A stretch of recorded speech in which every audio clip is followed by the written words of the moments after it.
Assalamualaikum warahmatullahi wabarakatuh. Halo semuanya, kembali lagi dengan saya Lija Sabrina. Di video kali ini kita akan mempelajari mengenai hukum Pascal yang merupakan salah satu hukum dasar fluida. Amati video berikut ini.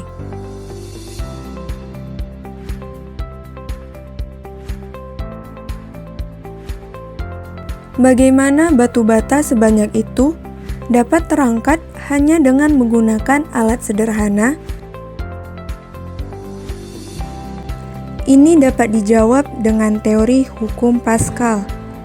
Lalu, apa itu hukum Pascal?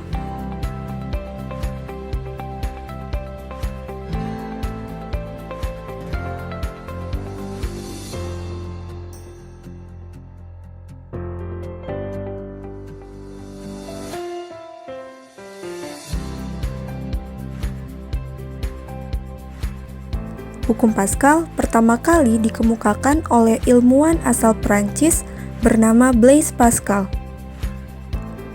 Ia melakukan percobaan menggunakan tabung berisi air yang di setiap sisinya telah dilubangi. Berdasarkan percobaan tersebut, terlihat bahwa pancaran air yang keluar dari setiap lubang sama besar.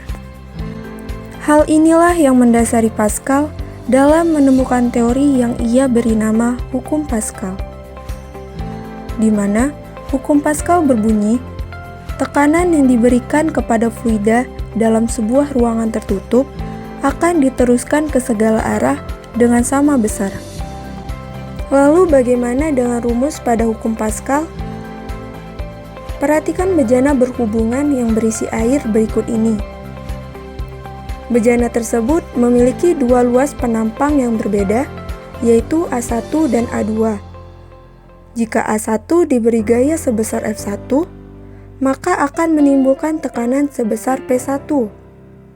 Tekanan ini akan diteruskan sama besar ke A2, sehingga menghasilkan gaya ke atas sebesar F2. Jadi, secara matematis persamaannya dapat ditulis dengan P1 sama dengan P2, di mana P merupakan rumus tekanan, yaitu F per A, sehingga persamaan sebelumnya akan menjadi F1 per A1 sama dengan F2 per A2. Jika diketahui diameter pada penampang, persamaannya menjadi F1 per D1 kuadrat sama dengan F2 per D2 kuadrat. Hukum Pascal banyak diterapkan dalam kehidupan sehari-hari. Secara tidak sadar, kita telah menggunakan hukum Pascal untuk memudahkan pekerjaan kita. Salah satu contoh penerapan hukum Pascal yaitu pada dongkrak hidrolik mobil. Alat ini digunakan untuk mengangkat bagian atas mobil, sehingga jika terjadi kebocoran pada ban, kita dapat dengan mudah menggantinya dengan yang baru. Prinsip kerjanya sama dengan konsep bejana berhubungan yang telah dijelaskan sebelumnya. Ketika gagang pompa diberi gaya, minyak di dalam tabung bergerak dan mendorong tuas pengangkat sehingga bagian atas mobil dapat naik. Dongkrak hidrolik menggunakan minyak oli sebagai perantara agar tuas dapat terangkat. Lalu, bagaimana jika minyak diganti dengan air? Apakah dongkrak hidrolik masih mampu mengangkat bagian atas mobil? Implementasi hukum Pascal lainnya adalah manometer. Manometer merupakan alat untuk mengukur tekanan atau menentukan massa jenis suatu zat cair. Sekarang perhatikan gambar pipa U yang berisi 3 jenis cairan berbeda, yaitu air raksa, minyak, serta air. Jika kalian perhatikan, bentuk permukaan air raksa berbeda dengan permukaan cairan minyak dan air. Mengapa bisa terjadi? Peristiwa ini terjadi karena adanya gaya kohesi dan adesi. Lalu, apa kohesi dan adesi itu? Kohesi adalah gaya tarik-menarik antar partikel yang sejenis. Kohesi menyebabkan dua zat tidak akan bercampur walaupun berada pada satu tempat yang sama. Contohnya, air tidak dapat menempel pada daun talas atau tidak bercampurnya air dengan minyak. Sedangkan adesi adalah gaya tarik-menarik antar partikel yang tidak sejenis. Adesi mengakibatkan dua zat dapat melekat bila dicampurkan. Contohnya yaitu tinta yang menempel pada kertas atau bercampurnya air dengan teh.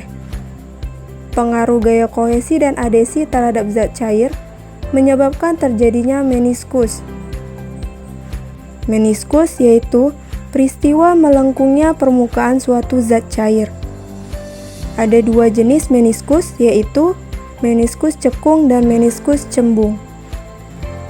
Meniskus cekung dapat dilihat pada permukaan air di dalam tabung reaksi. Meniskus cekung terjadi ketika gaya tarik-menarik antar partikel air dan kaca atau adesi lebih besar daripada gaya tarik-menarik antar partikel air atau kohesi. Hal ini menyebabkan air membasahi dinding kaca. Sedangkan bentuk permukaan raksa pada tabung reaksi terlihat cembung. Sehingga peristiwa ini dinamakan dengan meniskus cembung. Meniskus cembung terjadi karena gaya tarik-menarik antar partikel air dan kaca atau adesi lebih kecil daripada gaya tarik-menarik antar partikel air atau kohesi. Ini menyebabkan raksa tidak membasahi dinding kaca. Pernahkah kalian melihat termometer? Termometer dapat kita jumpai di rumah sakit atau bahkan di rumah kalian. Termometer merupakan alat pengukur suhu. Cairan yang digunakan dalam termometer merupakan air raksa. Tahukah kalian mengapa air raksa yang dipilih untuk mengisi termometer? Manometer terdiri dari tabung U, yang kedua ujungnya dibiarkan terbuka. Awalnya, ketinggian cairan pada sisi kedua tabung sama. Namun, setelah salah satu kaki tabung ditambah cairan, ketinggiannya jadi berbeda. Titik A dan B merupakan bidang batas kedua jenis zat. Tekanan pada A, B sama karena keduanya berada pada bidang batas kesetimbangan, sehingga di awal telah dijelaskan bahwa manometer digunakan untuk mengukur tekanan ataupun massa jenis zat cair. Berbeda dengan rumus tekanan sebelumnya, pada manometer tekanan yang digunakan adalah tekanan dalam zat cair, yaitu P sama dengan rho GH. Karena percepatan gravitasi di permukaan bumi sama, maka rumusnya dapat disederhanakan menjadi rho 1 H1 sama dengan rho 2 H2.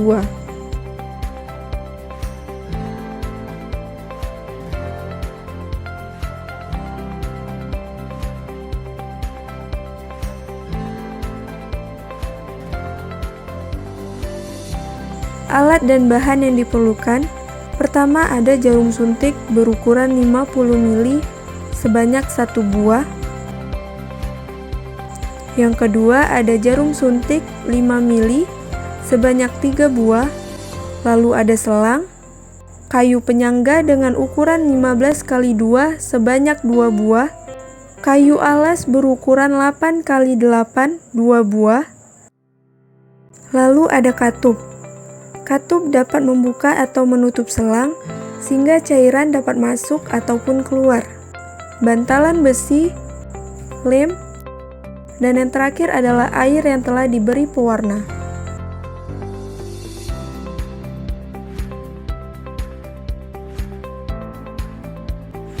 Ambil 2 jarum suntik yang berdiameter kecil, lalu potong bagian ujung jarum suntik menggunakan pisau.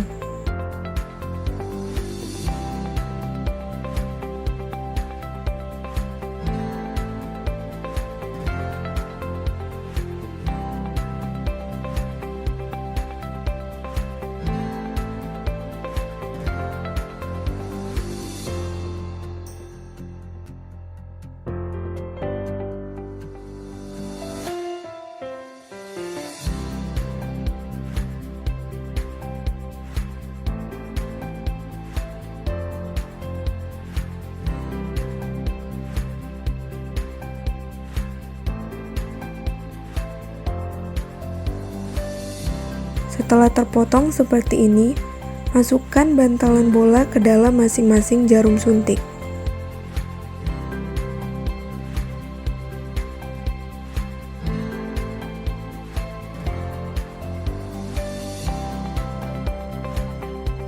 Untuk jarum suntik berukuran besar, tutup bagian ujung suntikan dengan menggunakan lem. Setelah kering, beri lubang pada bagian bawah suntikan.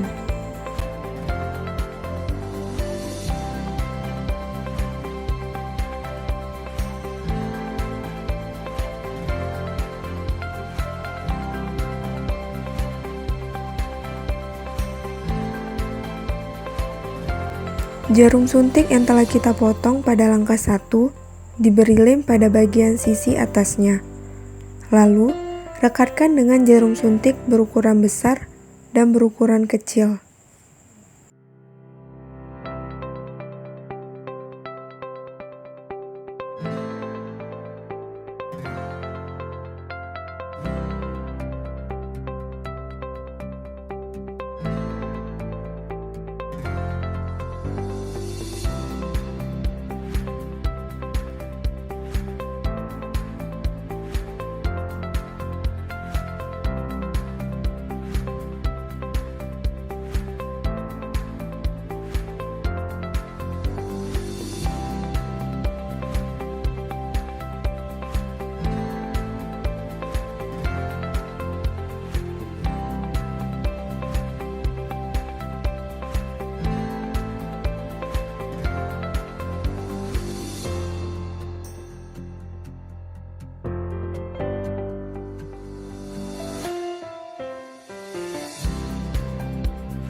Beri lubang pada sisi jarum suntik yang telah direkatkan sebelumnya.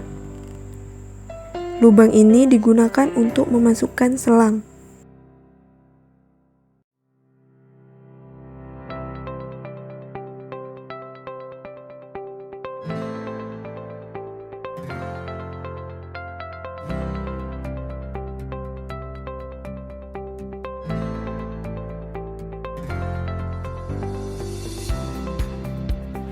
Setelah itu, masukkan selang yang telah dipotong menjadi 3 bagian ke dalam lubang.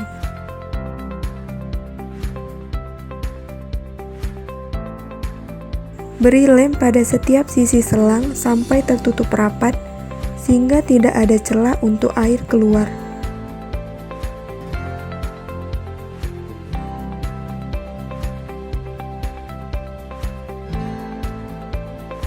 Lakukan hal yang sama pada suntikan berdiameter kecil.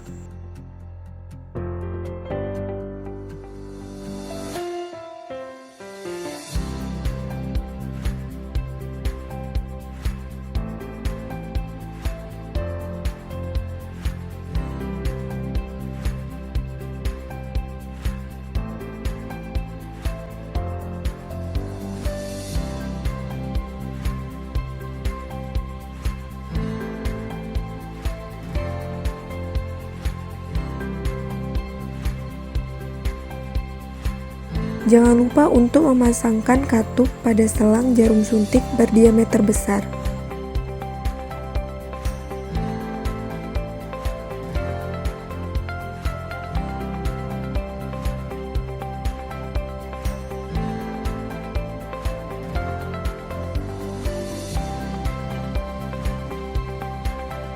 Setelah semua selang selesai dimasukkan, hubungkan selang pada suntikan kecil ke bawah suntikan besar, sehingga rangkaiannya akan menjadi seperti ini.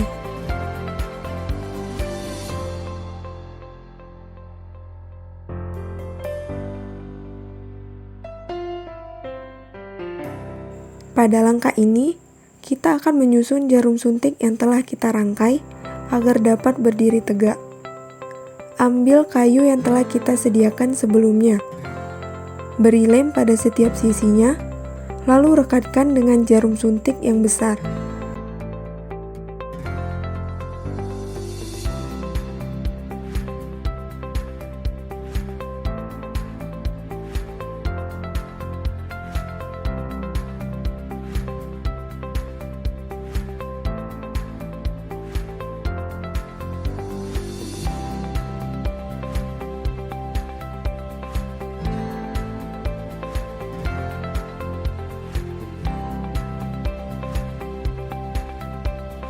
Setelah kedua kayu terpasang, beri lem pada bagian bawah dan rekatkan dengan kayu yang digunakan sebagai alas. Lalu lakukan hal yang sama pada jarum suntik yang kecil.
Masukkan selang ke dalam wadah yang telah berisi air.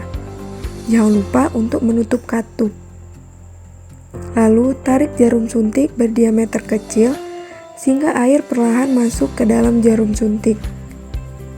Lalu dorong jarum suntik agar air mengalir dan mengisi tabung jarum suntik berdiameter besar.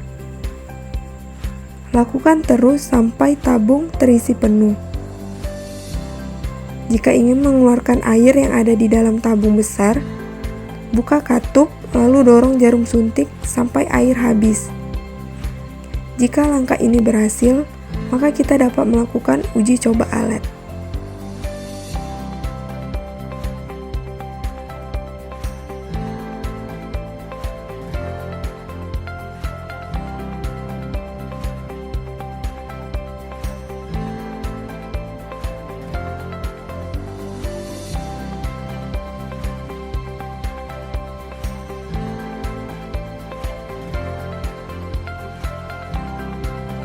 Tahap terakhir adalah pengujian alat. Sediakan beban yang ingin diangkat. Letakkan buku pada jarum suntik yang berdiameter besar, lalu batu pada jarum suntik berukuran kecil.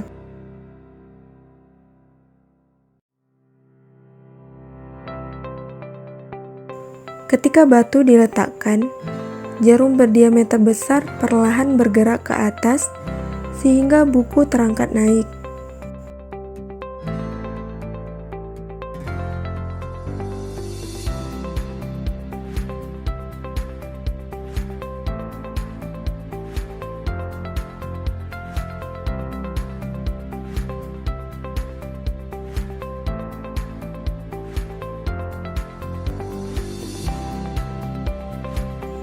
Sekarang kita tambah bebannya.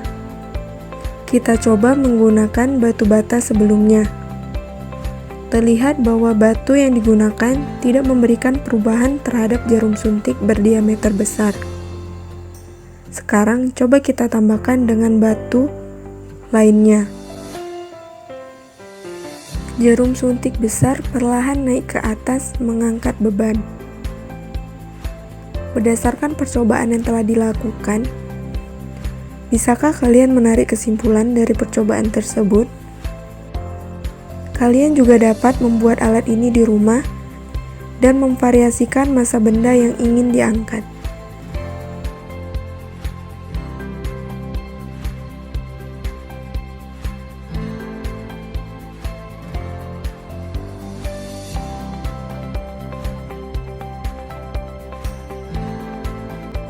Seorang mekanik melakukan percobaan dengan sebuah dongkrak hidrolik, di mana luas penampang dongkrak hidrolik dan beban yang digunakan dapat dilihat pada tabel di bawah ini.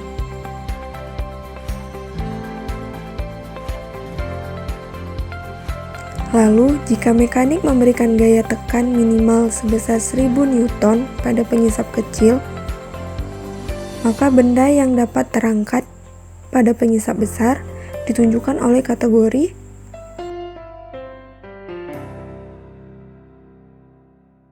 beberapa fenomena yang berkaitan dengan fluida dalam kehidupan sehari-hari dapat dilihat dalam tabel berikut ini.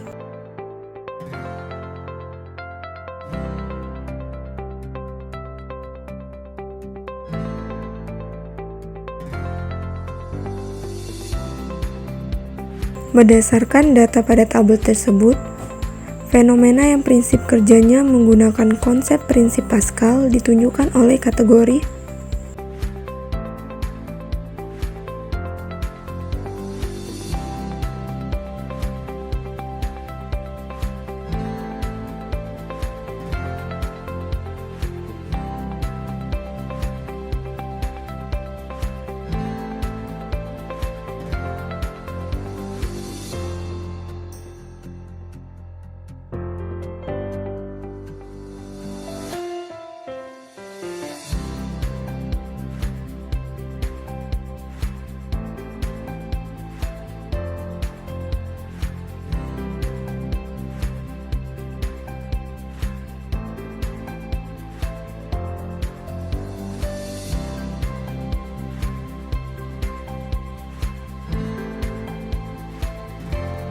Terima kasih sudah menonton video pembelajaran mengenai hukum Pascal serta penerapannya. Semoga video ini dapat menambah pengetahuan kalian. Sampai jumpa di video selanjutnya.